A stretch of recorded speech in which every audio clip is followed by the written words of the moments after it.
One thing I'm going to throw in, because it is kind of relevant, but I don't have it in my slides, is I had the wonderful honor of being an advisor to director Davis Guggenheim in his early stages of conceptualizing Waiting for Superman. And if you haven't seen the movie, you should really go as a group and then go out to dinner afterward and really think about the levers that he proposes in that movie. I was an advisor. I wasn't the writer or final editor of that movie, so there's aspects of it that overall, I just think it's an unbelievable film. And there's nuances to it that I wish he could have explored more deeply. But I do urge you to, as a group, it just seems like a great field trip and a great way to build relationships and have a really focused conversation around something that's really important in this country right now and has a lot of momentum. I would also say that I'm kind of an unusual speaker because I've worked at the national level on this issue, working from kind of classroom to national policy level. And so you're all about driving to a focus, which I couldn't agree with more. But today, what I'm going to be doing is really helping you understand the context by which you're going to be kind of creating that focus, trying to give you as much kind of current understanding of what's happening in the larger landscape so that you can kind of begin to brainstorm and think about the tangible levers that might play out. So I'm happy to be part of the discussion of tangible levers. You're not going to see immediate tangible levers right here, but I think your synapses will start beginning to explore possibilities, and it'll be fun to be part of that process. So when Lindsay and I talked, she said she wanted me to speak to these key leverage points in education and what areas you all might focus on. And this is really tough, right? Because you have a small amount of money going into kind of the vast ocean of education change. I heard Melinda Gates speak last year, and she started out her speech saying, even Gates, who's spending billions of dollars on this issue, cumulatively, but just this year alone, hundreds of millions of dollars. Their budget is literally, I think, like $330 million will be spent on education change coming out of Gates. She described it as just a bucket of water into the ocean. And so leverage becomes really important. And having spent my entire career helping private philanthropists think about how they leverage their money, I always like to just remind people about what leverage means, because we throw around that word so much, it kind of has no meaning anymore. And so just two definitions I like. The one at the bottom, what's your strategic advantage? What power do you have to act effectively? I think these are really important questions to consider, especially when you're facing off with the unwieldy and intractable issues of education. But there's also this new definition I've stumbled across, which comes from the glossary for the War on Terror. Believe it or not, there is a glossary of terms. And leverage is in the glossary. And they have this actually great definition, which is the application of limited resources through a tactic intended to create magnified consequence. And this really is actually about a war on a system that just absolutely doesn't work and doesn't want to change. And there are all kinds of structural and policy and regulatory problems in the way that make it not want to change. I don't really actually see it fundamentally about teachers. I actually see it fundamentally about unbelievable constraints that exist for all good human beings to enact change in the system. And so I think that's a pretty important thing to begin with. Somewhat depressing, but an important reality to just really consider as you go into this work. So today I just want to inform and support your work. I want to provide context. I want to highlight just gargantuan changes in the education landscape in the last 20 months. More change in the landscape in the last 20 months than some would say in the last 30 years. Unbelievable. Unbelievable changes. Reframe the challenge then of what education reform is about in light of this totally radically different national and state context that we're living in and what the opportunity of that is. And then just be a resource as you start beginning to kind of frame your discussion about where this focus area is going to be. And I'm happy to be a resource today, but moving forward too, I'm at your on call. But the punchline today, and I'm not going to spend a lot of time on this slide because everything I'm going to talk about next is going to be about this punchline. So right now you're just going to absorb this. For all students to succeed, and this is a group that said that it's about the achievement gap. Achievement gaps are usually code word for we want our low-income students and our students of color and our second language learners to succeed just like the rest of our students. That's what all students is code word for in our society right now. It's actually not very politically correct to talk about low-income students, black kids, and kids who don't speak English. So we talk about all kids, and what all kids really means is those kids. Those are the kids who truly the system is not serving and they most depend on the system to kind of break the cycle of poverty, illiteracy, and all kinds of other economic misfortune. So for all students to succeed, and if as a country we're actually serious about that, there's, a new movement underfoot that just basically says the public education system has to be fundamentally transformed, not reformed, transformed.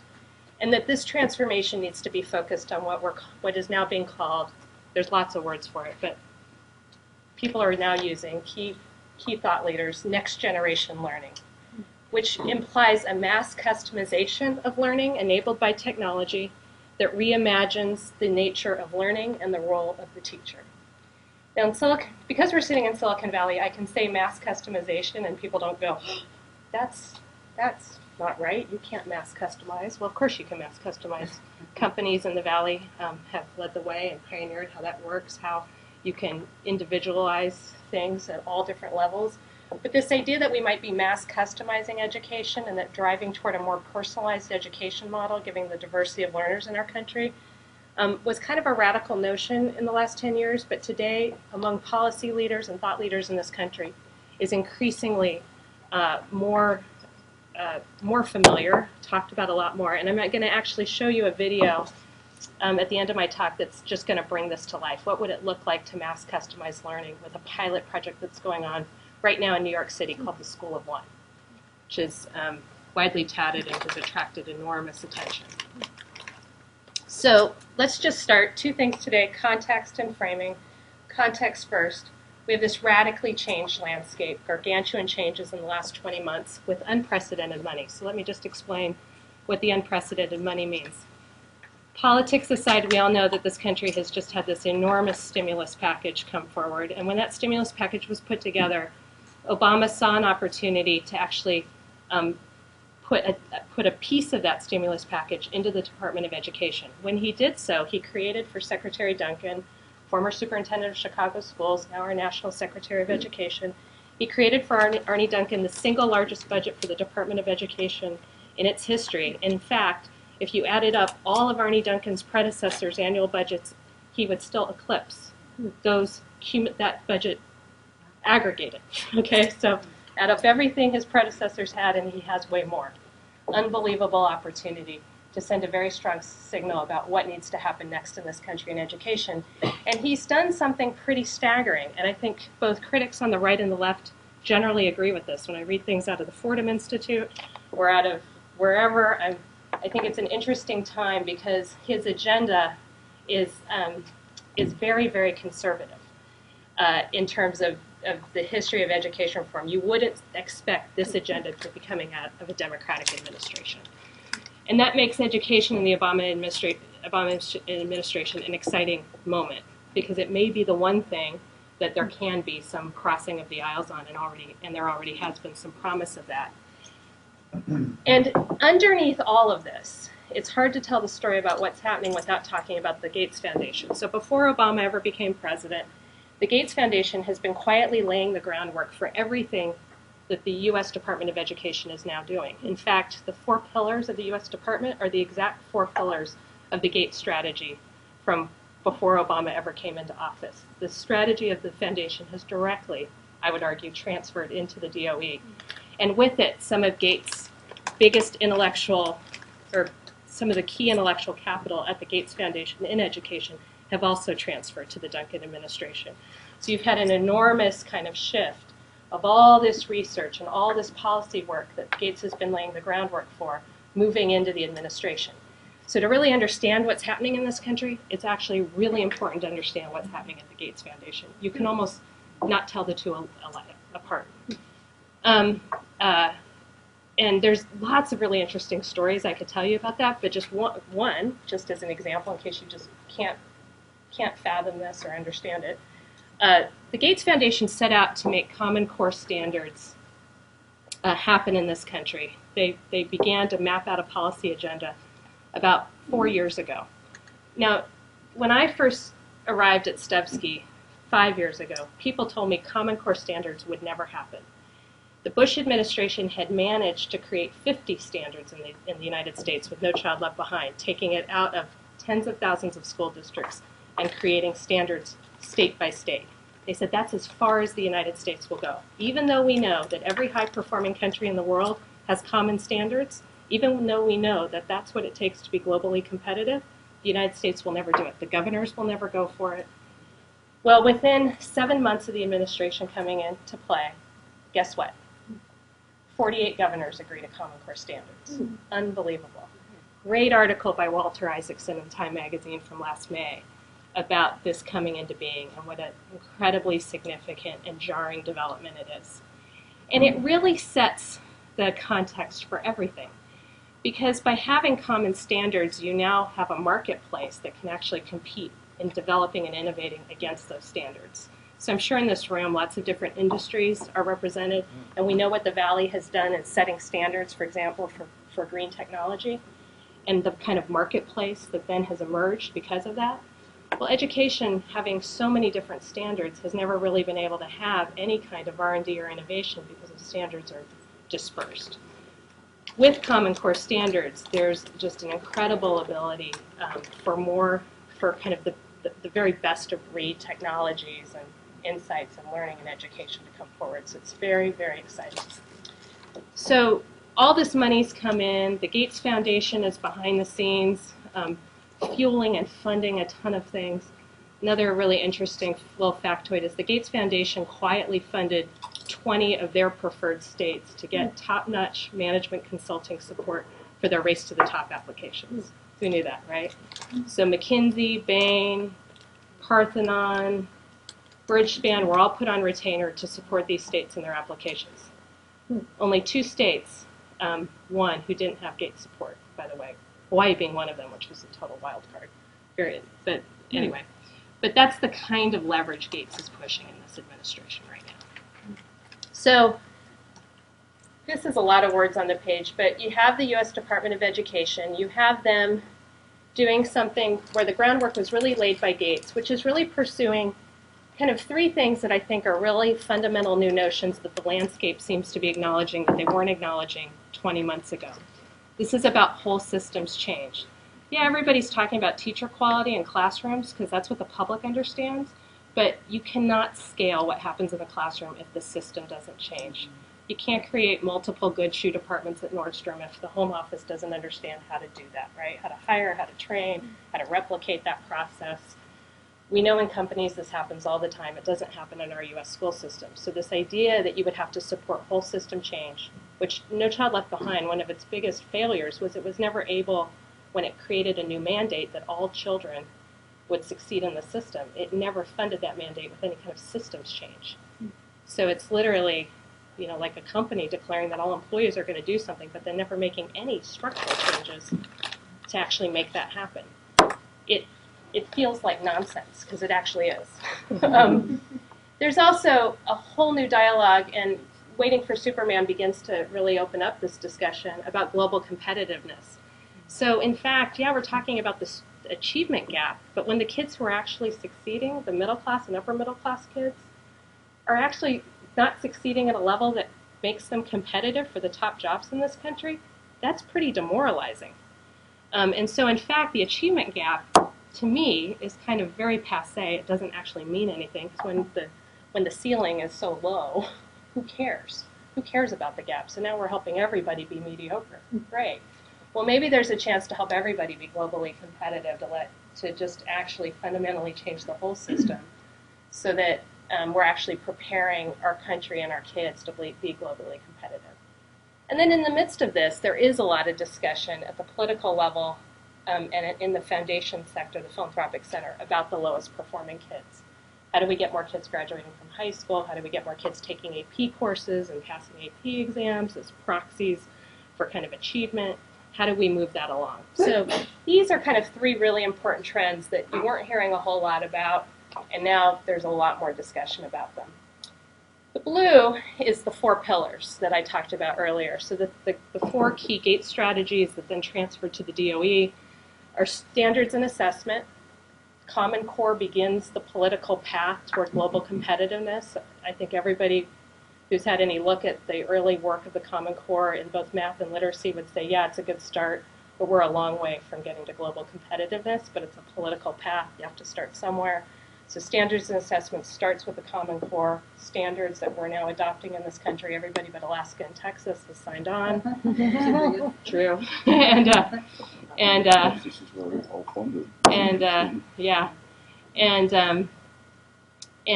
so that's what you see there. Data systems, of course, to make anything work, you got to have good data.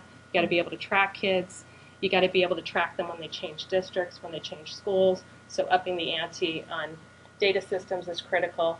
You hear a lot about teacher quality, but in fact, if you read the DOE pillars, it's teacher and principal quality. And we all know that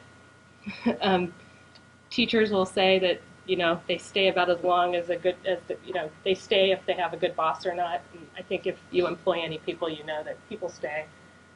It's directly, people's tenure is usually predicated on the fact that they had a good or bad boss. People stay when they have a good boss. And then school turnaround, just tons of underperforming schools in this country. The opportunity to have new regulations, new incentives, new opportunities for turnaround, lifting some of the barriers that exist in turning schools around for the lowest performing schools to help them have a chance to begin to get their scores up. And then on the bottom is this idea of next generation or personalized learning again.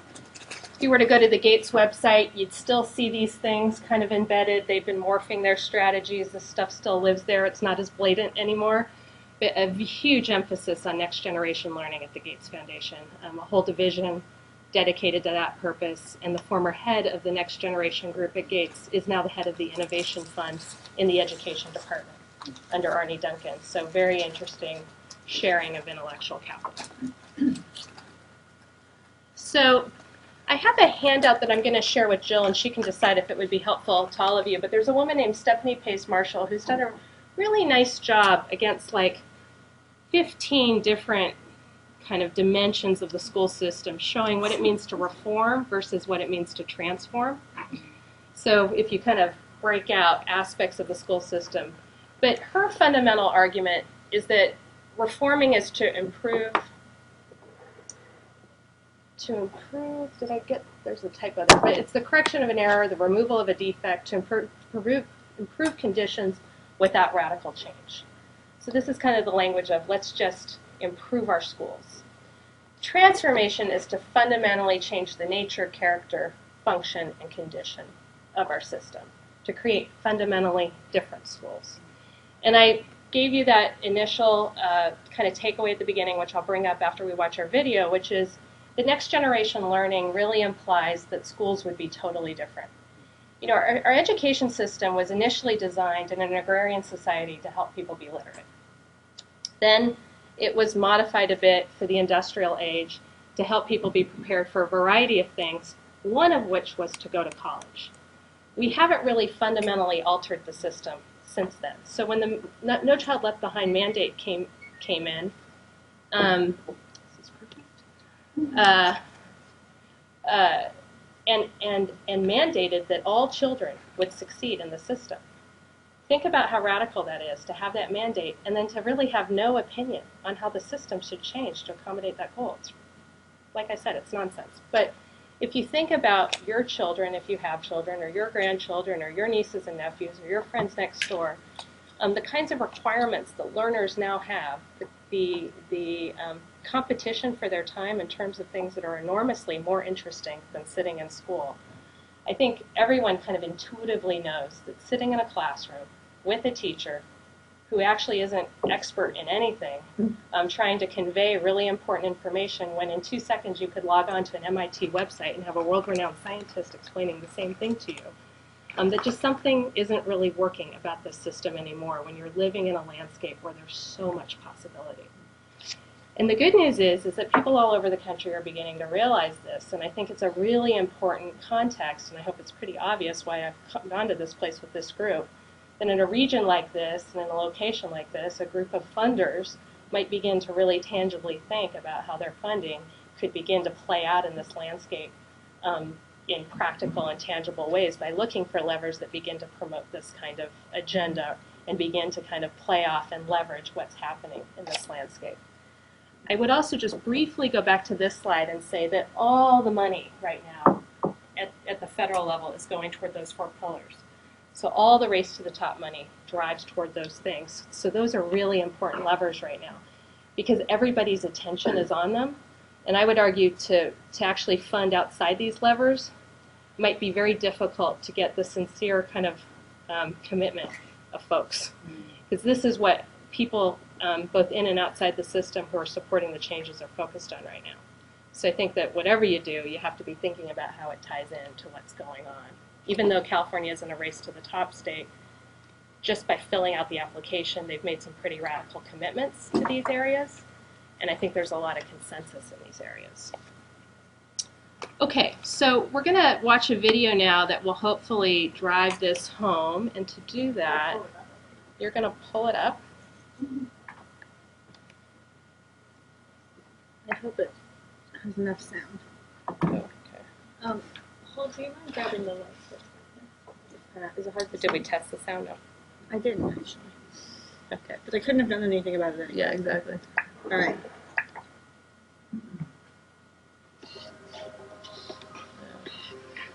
No. It was about 4.5 minutes.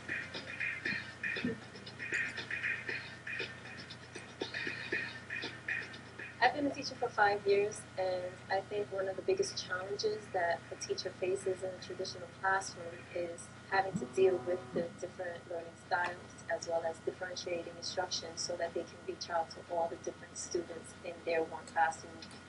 The mission of School of One is to provide students with personalized, effective, and dynamic classroom instruction so that students learn in ways that are customized to their academic needs and learning styles.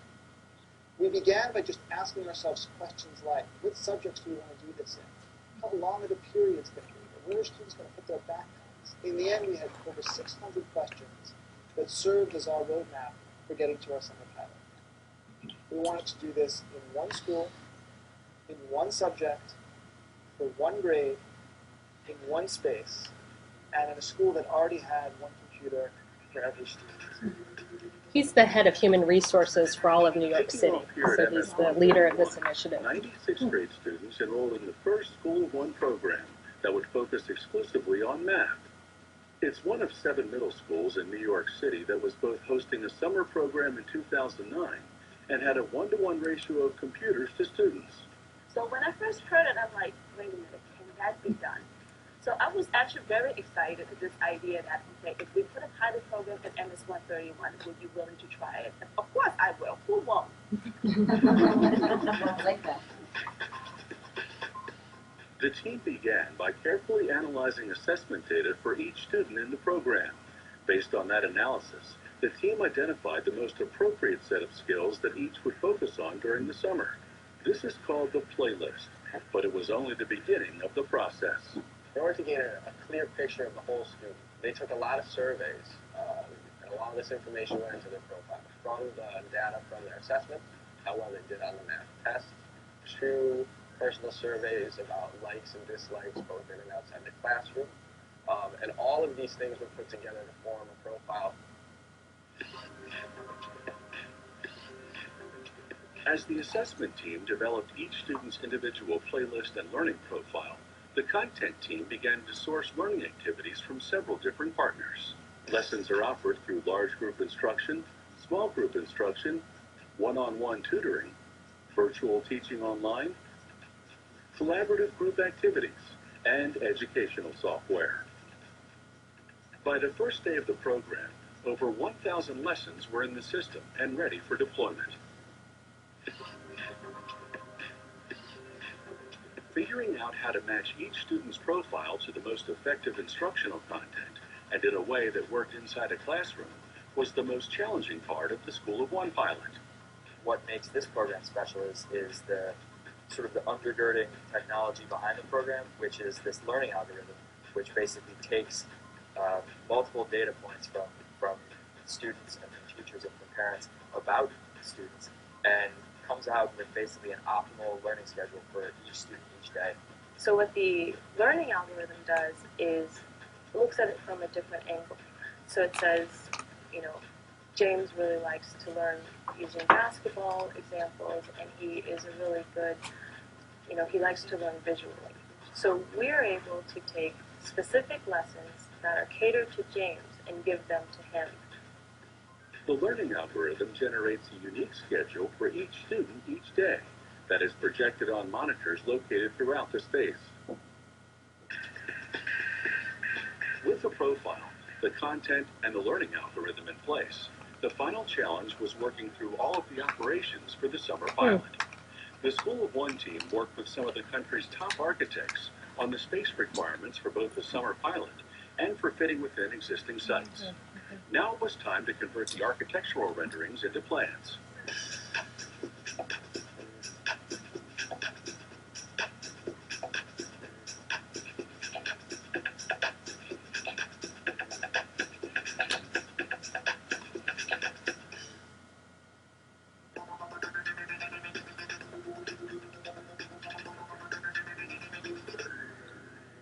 On July 6, 2009, School of One officially launched. Students received an orientation to explain how School of One worked, learned how the space was organized, and received their own playlist. Each day, the process got easier and easier.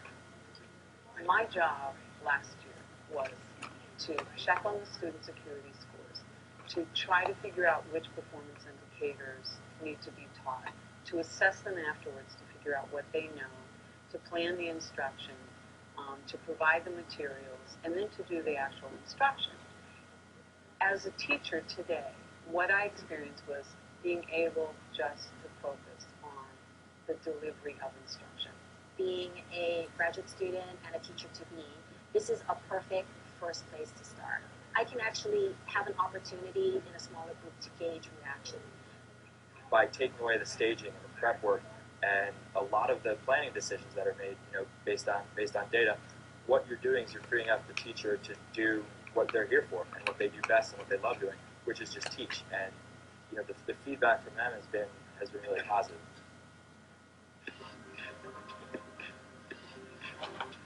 Math is kind of not my strongest subject, and it is hard. And being in this program, I noticed has helped me improve my math, my division, and everything else. I think that would be helpful in the future. I really do think I'm getting better at math because, my adding is getting better, and my division and my fractions are getting way better than they used to be. I think the idea is very grandiose. It's such an exciting and innovative way of teaching. It's the new generation of teaching. I mean, my biggest question is, how come this hasn't happened before? None of this matters if you don't deliver student outcomes. That's the ultimate barometer of success. We are just at the very beginning stages of learning about mass customization of student learning, but we do need a bit of time to figure this out. I know we're not going to have the answers after a 20-day summer program. We are incredibly excited about what we're going to learn from the School of One pilot and the results that we'll see, but even more excited now that we know what we know about where this can go. So this final list is interesting because you're going to see a lot of your friends on the list. Cisco's involved in this, and then there's another slide that comes up. Why is this to happen in New York City first? Because Joel Rose, the head of human capital, had this idea, and his superintendent gave him money to pilot it. And I think what's really interesting is he's the director of human capital for the entire district. So he's framing this. He comes from a human capital, right, kind of perspective, and the idea that he would be reimagining the role of the teacher and the principal and the school leadership, starting from that vantage point to launch this innovation in New York City schools, I think is really fascinating. I just wanted to clarify, make sure I understood. Was it just math that they were teaching in this new way? They were doing this first pilot using just math. And was it for all the middle school students in the school? No, it was for a group of disadvantaged students who were spending the summer who needed math enrichment. So it was done as a summer pilot, and then it was opened up as a middle school, as I understand. They added more kids in the fall and then in the winter, so they're beginning to now expand the program. It also just won an innovation grant from the U.S. Department of Education. So there's been race to the top states and grants that have been made. There has been now a set of innovation money that has come out of the department. And then the final pool of money there's lots of pools, but the final big significant pool of money is around assessment. So how do you create robust assessments to measure the standards that are coming out? So those are the 3 pools of money out of the feds. So I started off by just saying, this idea that for all students succeed, the system needs to be fundamentally transformed, and that there is this movement afoot both to get Race to the Top up and running and to improve teacher and principal quality, standards and assessments, data systems, and school turnaround. But there's also kind of a major landscape shift with, I think, a significant group of players who are now pushing to think about this next generation learning agenda. And it's definitely on the edge of the mainstream right now, but a very important development in the landscape that I thought was important enough to kind of make the focus of today's talk. And I started to think about, to kind of jumpstart the discussion that Jill and Nancy are going to lead about levers, which is, okay, what is private philanthropy uniquely positioned to do to kind of advance this next generation learning work? And some of it would be funding creation of new models within the system. So what I love about the example you just saw is it's an in-system example. It's not an example that's floating out there, but it's an in-system example.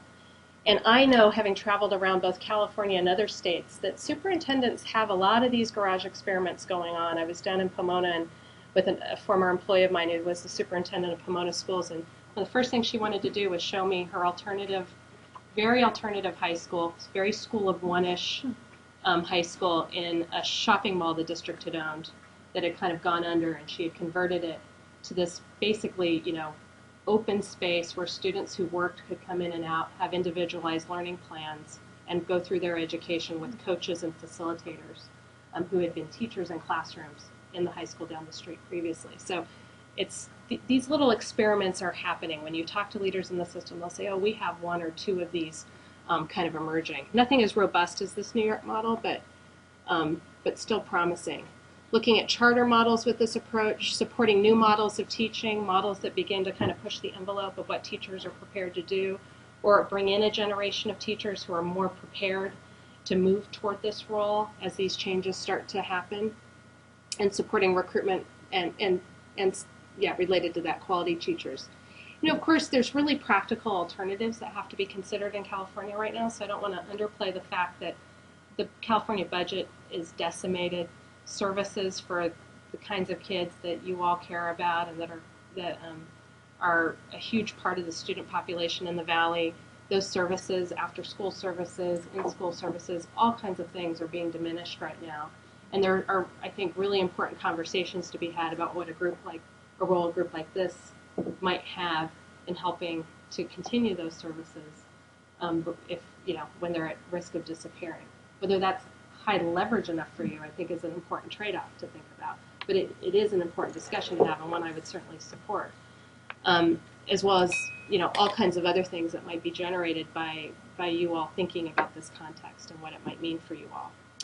So that's the end of my formal comments, and Lindsay's got my email in case people want to follow up or be in touch with me. But I'll just be staying to be a resource for the discussion. Thank you.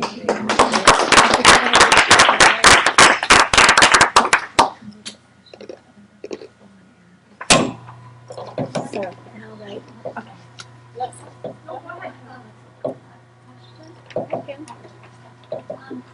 I've heard, and I don't know the answer, maybe some of the pushback that I've received when I've talked about waiting for Superman, and we've talked about, all states accepting the national standards of Texas and Alaska.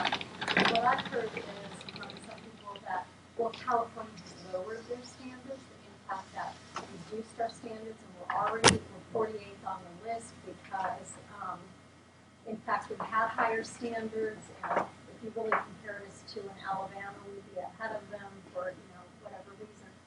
Did you comment on that earlier? No, I didn't, but could you? But that's true, but I would say there's a different way to explain it. Right. So there are a lot of states where accepting the Common Core was a no-brainer because they already were far above that. Massachusetts is probably the best example. I don't think anyone would argue that Massachusetts has some of the best, most rigorous standards in the country. And so Massachusetts accepting the Common Core was a no-brainer. It's meant to be a floor, not a ceiling. So they signed on right away. I mean, it's like, sure, what else are, but a state like Massachusetts is also saying we're really looking to push toward global competitiveness. So we're great at getting on board with this, but we're really looking at who's going to help us kind of break the next box in terms of standards, assessments, and where the data systems are going. In California, I think it's a mixed bag. California has tons of standards. I think the biggest criticism of California is they're a mile wide and an inch deep. And we know that the best performing countries in the world, the standards are fewer, they're more rigorous, they're deeper, fewer and deeper.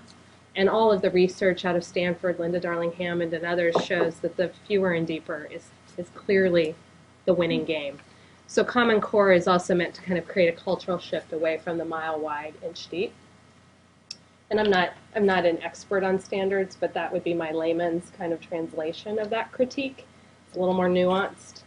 But in fact, what you said is true. There are some California standards that would be considered more rigorous, but our teachers are drowning in standards, and so there's this mediocrity that prevails. And so part of it is kind of challenging the states to do the fewer, deeper. But so there's a good white paper that I think Vicki Phillips, she's given, the head of the Gates Foundation Education Unit, she's given a lot of speeches on this, or, you know, and other people in the administration have as well. You're probably in a great position to comment on this. Do you see the kind of system that the School of One is supporting also addressing the needs of kids' learning differences? I haven't been able to look at the School of One model that closely, but based on all of the design elements, I would say absolutely. It looks like a heck of a more interesting model for kids with learning problems than. As well as gate kids. Yeah. That's, so they are trying to encompass that so as well as just kind of meeting the basic standards. So the differentiation. Well, I think those aren't exclusive things. To meet the standards, what you want is multiple pathways for kids to get there based on their learning profile. So what's powerful about School of One is they start with a robust learning profile. They know a kid likes art and basketball and is better at math, and they can actually draw from their lesson bank. I know the audio was hard on this, but the lesson bank has been tagged to say this is a lesson that would be good for kids that have these kinds of profiles. So this idea of an individual student passport, an individual student profile that's well known, you know, when we think about that, that just seems like common sense, right? But we don't do that in our public education system.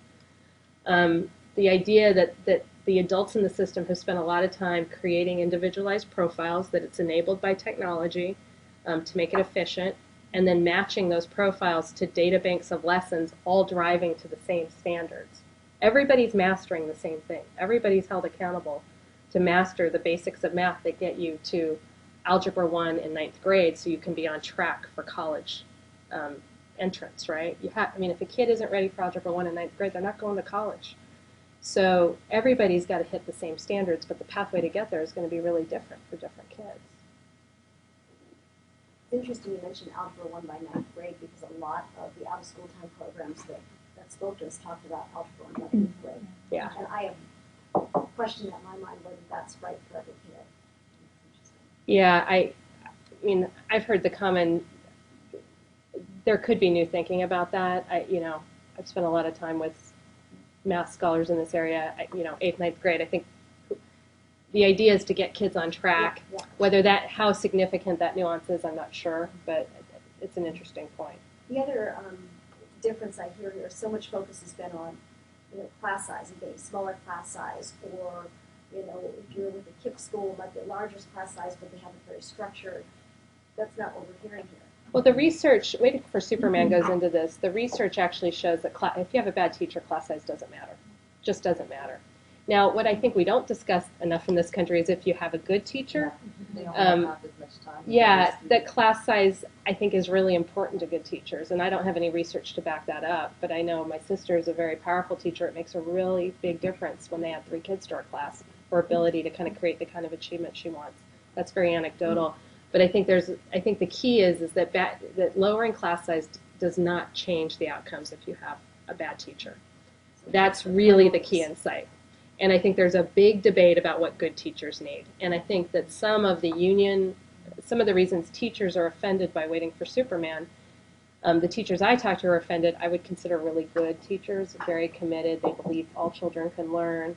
They are in the system for the right reasons. And I think the film is difficult because it doesn't talk about what good teachers need to succeed. That's right. And it's a huge kind of void in the movie. And the movie he could have gone a lot of different places. He decided to keep it editorially to where it was, and I understand why he did that. But I think that's unfortunate. That piece is unfortunate. We don't talk about that much. That's a quick question. Part of what we perceive as our value for SB2 is that we work with nonprofits to try to provide some value in terms of promoting organizational capacity building. Are there areas among the 4 pillars that you're seeing locally? We also operate locally as opposed to the levels you've been operating nationally, where you're seeing nonprofits, and again, our limit's somewhere in the 500 to 3 million size, where you're seeing some innovation in nonprofits locally that you've either been involved from a funding perspective or from a due diligence perspective in some of the work you're doing? Yeah, I knew I was going to get this question, and I'm really not poised to answer it. I actually sent out quite a few emails to colleagues last week to say, where are you, given the constraints of this group, where are you seeing this? Right. I almost felt like throwing my talk out after I got some of the feedback I got, because people were having a hard time coming up with stuff. I decided, though, that it was really important to push and challenge you in this area, and I'm not going to be able to solve that problem. I'm more than willing to use my connections to push a little further. I mean, a couple emails came back and said, everybody should look at Rocket Ship. I think Rocket Ship has some of these elements, which is a charter model that's getting a lot of attention here in San Jose. Which is part of our charter school consortium. Yeah. So, and there were a few other mentions, but it was interesting. People actually were going outside the region. They weren't meeting my parameters that I put in my email, which was kind of frustrating. So I thought, no, that one's actually outside. So I think there might be an opportunity to try to be a little Pollyanna about this, to potentially take some high-performing nonprofits who really want to do this work. There's a lot of pent-up demand, and people go with kind of where the money and the trends are.